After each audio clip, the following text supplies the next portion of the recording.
할렐루야, 오늘도 말씀으로 시작합니다. 여호수아서 8장 30절부터 35절입니다. 그때 여호수아가 이스라엘의 하나님 여호와를 위하여 에발산에 한 제단을 쌓았으니 이는 여호와의 종 모세가 이스라엘 자손에게 명령한 것과 모세의 율법책에 기록된 대로 쇠 연장으로 다듬지 아니한 새 돌로 만든 제단이라. 무리가 여호와께 번제물과 화목제물을 그 위에 드렸으며 여호수아가 거기서 모세가 기록한 율법을 이스라엘 자손의 목전에서 그 돌에 기록하매 온 이스라엘과 그 장로들과 관리들과 재판장들과 본토인뿐 아니라 이방인까지 여호와의 언약궤를 맨 레위 사람 제사장들 앞에서 궤의 좌우에 서되 절반은 그리심 산 앞에 절반은 에발 산 앞에 섰으니 이는 전에 여호와의 종 모세가 이스라엘 백성에게 축복하라고 명령한 대로 하니라.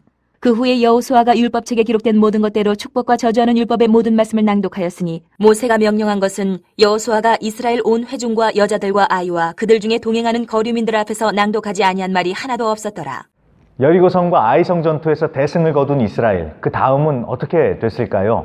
이겼으니까 아사도를 구우면서 거하게 잔치를 벌이거나 아니면 이 기세를 몰아서 곧바로 세 번째 성을 점령하러 갔을까요? 오늘 말씀해 보니까 뜻밖에도 여호수아와 이스라엘 백성들은 에발산으로 갑니다. 그리고 거기에 제단을 쌓고 돌에 하나님의 말씀을 새기고 모든 백성들 앞에서 축복과 저주가 기록된 율법, 그러니까 말씀을 낭독합니다. 즉 아이성 승리 이후에 예배를 드리면서 하나님의 말씀을 들었던 것입니다. 자, 이렇게 했던 이유는 먼저 신명기 17장에서 하나님이 주신 명령 때문이었습니다. 가나안 땅에 들어가면 에벨산으로 가서 이렇게 할 것을 말씀하셨기 때문에 세 번째 전투를 하러 가기 전에 먼저 제단을 쌓고 예배를 드리며 말씀 앞에 섰던 것입니다. 아니, 빨리 일부터 해놓고 예배는 나중에 드려도 되지 않겠느냐라고 할 수도 있겠지만 일을 먼저 하다가 정작 예배는 못 드리고 영적으로 약해지고 시험에 들어서 하나님을 놓치는 경우가 얼마나 많습니까? 급해도 먼저 하나님의 나라와 의를 구하면서 하나님과의 관계가 우선입니다. 오늘 여호수아와 이스라엘 백성들도 아이성 때 배워서 잘 아는 것입니다.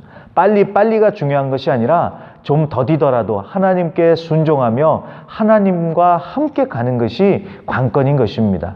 승리에 도취돼서 마음을 흐트러뜨릴 것이 아니라 예배하면서 하나님께 감사하며 말씀으로 자신을 다시 점검해보고 하나님을 잡은 손을 더욱 굳게 잡아야 하는 것입니다.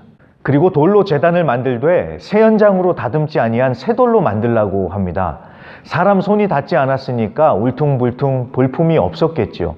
그럼에도 그런 돌로 하라고 하신 이유가 무엇일까요? 외형보다 진실된 마음으로 예배를 드려라, 본질에 집중하라 라는 의미가 있을 수도 있고요. 또 사람의 손이나 생각이 들어가지 않은 철저한 하나님의 은혜 그리고 순종으로 드리는 예배다라는 그런 의미도 묵상이 됩니다. 그리고 그렇게 정성을 다해서 만들어 놓으면 이게 내가 했다라고 하면서 사람이 교만해지거나 아니면 그 제단 자체가 우상이 될 수도 있는 것입니다. 그래서 조심하라는 의미에서 이런 돌로 만들라고 하셨을지도 모르겠습니다. 그리고 다듬지 않은 돌 얘기를 하다 보니까 진짜 중요한 돌 얘기를 안 할 수가 없습니다. 예수님을 가리켜서 버린 돌이라고 하지요. 또 다니엘 2장 34절에서는 예수님을 뜨인 돌, 손대지 아니한 돌이라고 합니다. 우리가 하나님을 예배하는 데 있어서 형식도 중요하지만 그렇다고 본질이 아닌 것에 너무 집착하면서 스트레스 받을 것이 아니라 본질인 예수님을 바라보고 예수님을 중심에 모시고 전심으로 하나님을 예배하는 자들이 되어야겠습니다. 오늘도 주 안에서 승리하시는 하루가 되시길 간절히 기도합니다.